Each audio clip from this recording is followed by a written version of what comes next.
ओढ़नी के रंग पियर, ओढ़नी के रंग पियर, जादू चला रहल बा। लागे कि जैसे खेतवा में सरसों फुला रहल बा। लागे कि जैसे खेतवा में सरसों फुला रहल बा। मारे हवा के झोंका, लहरे ला खुलल केसिया, खुद फूल बन गहिल बा।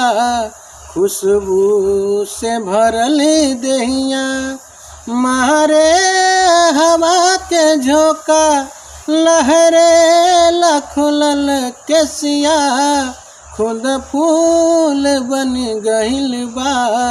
खुशबू से भरल देहिया, इस शरीर के बनावट बिजली गिरा रहल बा। लागे कि जैसे खेतवा में सरसों फुला रहल बा। लागे कि जैसे खेतवा में सरसों फुला रहल बा।